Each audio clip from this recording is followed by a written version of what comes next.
Hello friends, home cook মঞ্জুতে আপনাদের সবাইকে অনেক অনেক স্বাগত। আজ আমার রেসিপিতে থাকছে আলু দিয়ে ডিমের একটা পাতলা ঝোল। কিন্তু এই ঝোলের রেসিপিটি এতটাই টেস্টি হবে যে মাছ মাংসের স্বাদকেও কিন্তু হার মানাবে। তো এই সুস্বাদু ডিমের ঝোলের রেসিপিটি আমি আজ কীভাবে বানাচ্ছি আপনাদের সাথে এটাই শেয়ার করছি, চলুন।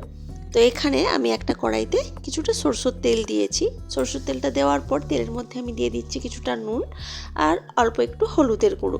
হলুদ গুঁড়োটা দেওয়ার সাথে সাথেই আমি এখানে দিয়ে দিচ্ছি সেদ্ধ করে রাখা ডিম।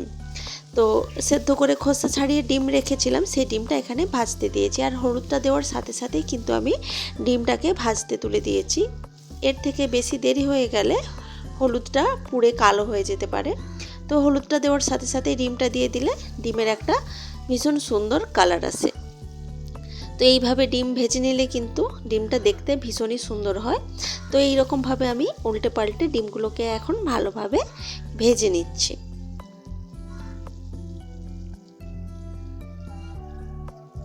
তো এদিকে ওদিক থেকে আমি ডিমগুলোকে ভালোভাবে ভেজে নিলাম। এখন আমি ডিমগুলোকে তুলে রাখছি। তুলে রাখার পর এখানে যে তেলটা রয়ে গেছে ওই তেলেই আমি এখন ভেজে নেব আলু।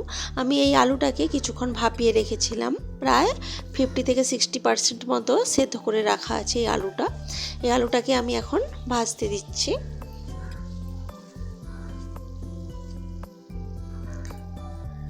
আমি আলুটাকে একটু নুন দিয়ে সেদ্ধ করতে দিয়েছিলাম, তো আর তেলের মধ্যে তো হলুদ আছেই, সেই জন্য আর কোনো রকম নুন বা হলুদ এক্সট্রা করে দিচ্ছি না।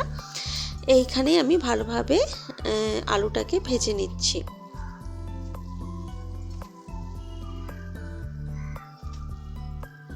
তো বেশ কিছুক্ষণ নেড়ে চেড়ে আলুগুলোকেও ভালোভাবে ভেজে নিলাম। এখন আমি আলুগুলোকে তুলে রাখছি তেলের মধ্যে থেকে। যে বাকি তেলটা রয়ে গেছে ওই তেলের সাথে আমি আর সামান্য একটু তেল অ্যাড করলাম।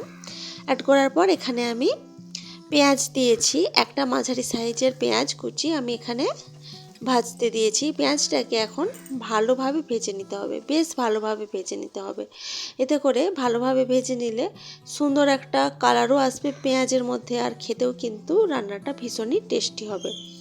তো উল্টে পাল্টে খুব ভালোভাবে কিন্তু আমি পেঁয়াজটাকে এখন ভেজে নেব।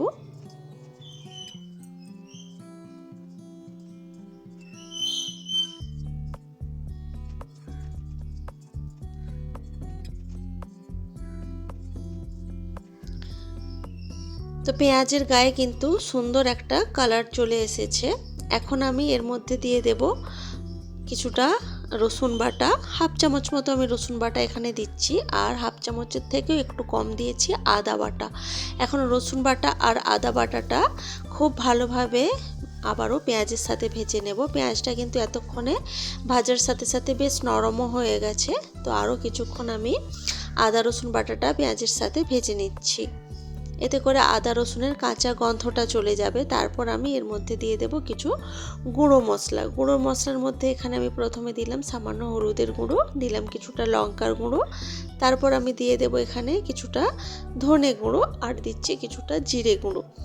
এই গুঁড়ো মশলাগুলো দেওয়ার পর আবারও মশলাটাকে কিছুক্ষণ কষিয়ে নেব। যেহেতু আমি এখানে গুঁড়ো মশলা ব্যবহার করেছি, সেই জন্য খুব বেশিক্ষণ কিন্তু কষানোর প্রয়োজন নেই, কারণ বেশি কষালে গুঁড়ো মশলাগুলো পুড়ে যেতে পারে। তো সামান্য কিছুক্ষণ কষিয়ে নেওয়ার পরেই আমি একটা মাঝারি সাইজের টমেটো মিক্সিতে আমি একটু পেস্ট করে নিয়েছি, সেই পেস্ট করা টমেটোটা এখানে দিয়ে দিলাম। টমেটো কুচি দিলেও হয়, কিন্তু পেস্ট দিলে ঝোলটা বেশ দেখতেও কালারটা ভীষণ সুন্দর হয়, আর ঝোলটাও অনেকটা গাঢ় হয়ে যায়, খুব বেশি পাতলা হয়ে যায় না। তো এখানে দেখুন মশলাটাকে খুব ভালোভাবে আমি কষিয়ে নিচ্ছি।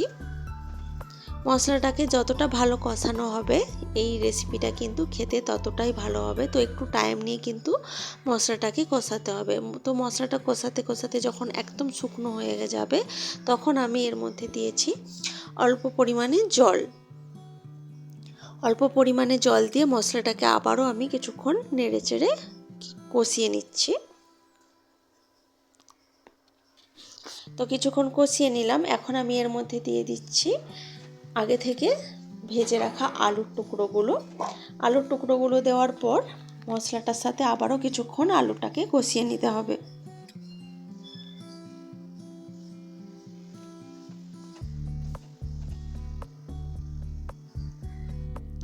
তো বেশ কিছুক্ষণ কিন্তু কষিয়ে নিলাম আলুটাকে, আর তেলটা কিন্তু একদম ছেড়ে এসেছে, দেখতেই পাচ্ছেন। এখন আমি এখানে দিয়ে দেব বেশ কিছুটা জল, যেহেতু পাতলা করে আমি ঝোলটা বানাবো সেই জন্য বেশ কিছুটা জল কিন্তু এখানে দিয়ে দিলাম। তো জলটা দেওয়ার পর আমি এখানে দিয়ে দিচ্ছি ভেজে রাখা ডিমগুলো, তার সাথে দিয়ে দেব দুটো চেরা কাঁচা লঙ্কা।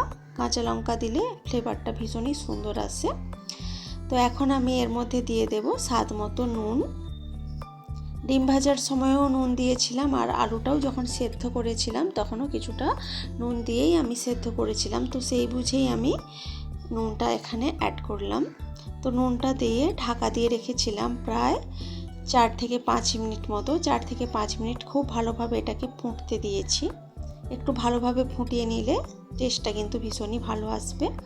তো 4 থেকে 5 মিনিট পর ঢাকা খুলে দিয়ে একটু নাড়াচাড়া করে আমি এখানে দিয়ে দিচ্ছি কিছুটা গরম মশলার গুঁড়ো। তো রান্নাটা তো প্রায় হয়েই গেছে, তো নামানোর আগে একটু গরম মশলা ছিটিয়ে দিলে ভীষণই টেস্টিফুল হয় এই রান্নাটা। তো গরম মশলাটা দিয়ে আমি এই 1 মিনিট মতো ফুটিয়ে আমি গ্যাসের আঁচটা অফ করে দিয়ে আমি ঢাকা দিয়ে রেখেছিলাম স্ট্যান্ডিং টাইমের জন্য। একটু ঠান্ডা হয়ে যাওয়ার পর দেখুন এখানে সার্ভ করে দিয়েছি। কালারটা কিন্তু ভীষণই সুন্দর এসেছে, আর খেতেও এই ডিমের রেসিপিটি ভীষণই সুস্বাদু হয়। হাতের কাছেই কিছু থাকা মশলা দিয়েই কিন্তু সুস্বাদু একটা ডিমের রেসিপি বানানো যায়। তো রেসিপিটি আপনাদের কেমন লেগেছে সেটা কিন্তু কমেন্ট করে অবশ্যই জানাবেন। ভালো লাগলে লাইক, কমেন্ট, শেয়ার করবেন এবং প্লিজ আমার চ্যানেলটি সাবস্ক্রাইব করে আমার পাশে থাকবেন। তো আজকের ভিডিওটা এ পর্যন্তই থাক, দেখা হচ্ছে অন্য ভিডিওতে। আজকের মতো টাটা, বাই বাই।